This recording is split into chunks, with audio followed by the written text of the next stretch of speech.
السلام علیکم ورحمۃ اللہ وبرکاتہ۔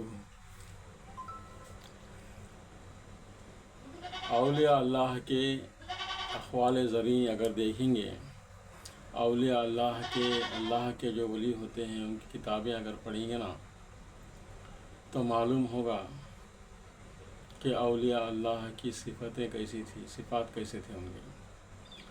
میرے محترم دوستو، آج ہمارا حال جو ہے نا، ہم ہے نا اولیاء اللہ سے، ولیوں سے محبت کے صرف دعوے کر رہے ہیں، لیکن ان کے نقش قدم پہ نہیں چل رہے ہیں۔ ان کے نقش قدم پہ بھی چلیں گے تو کیا ہے؟ کامیابی ہے۔ شیخ عبد القادر جیلانی رحمۃ اللہ علیہ ایک مرتبہ بیاباں سے گزر رہے تھے، جنگل میں سے گزر رہے تھے۔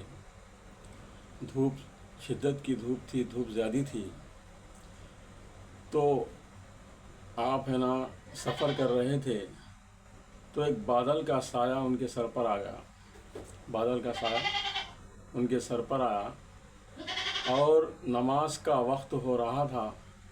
آپ ہے نا نماز پڑھنے کے لیے تیاری کر رہے تھے، وقت نماز ظہر کا ہو گیا ہے، تو دیکھتے ہیں کہ بادل کا ایک ٹکڑا سایہ بن کے ان کے سر کے اوپر گھوم رہا، اور اس میں سے آواز آ رہی ہے، اے عبد القادر، تجھے نماز معاف ہے، تجھے نماز معاف ہے۔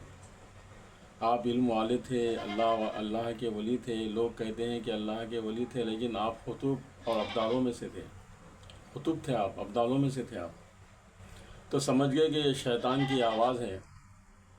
کہنے لگے، اے مردود، مجھے نماز کیسا معاف ہوتی جبکہ میرے نبی کو نماز معاف نہیں تھی، بلکہ لعنت بھیج دیے شیطان کو۔ پھر تھوڑی دور گئے، جانے کے بعد پھر ابر کا سایہ ہوا، پھر آواز آنے لگی ابر کے اندر سے۔ شیطان بہکا رہا تھا ان کو۔ آواز آ رہی تھی کہ اے عبد القادر، تجھے تیرے علم نے بچا لیا، اے عبد القادر، تجھے تیرے علم نے بچا لیا۔ لیکن آپ جواب دیے، اے شیطان مردود، لعنت ہے تجھ پہ، مجھے میرے علم نے نہیں بچایا بلکہ مجھے میرے اللہ نے بچایا۔ کیا کرے؟ اللہ نے بچا لیا۔ تو آج ہماری ہے نا نماز فجر بستروں میں ہو رہی، نماز ظہر بازاروں میں ہو رہی، نماز عصر کہیں ہو رہی، تو میرے بھائی ایسا نہیں ہے۔ نماز ہے نا کسی کے لیے معاف نہیں ہے، کیونکہ سب سے پہلے مرنے کے بعد جو سوال ہوگا وہ نماز کے بارے میں ہوگا۔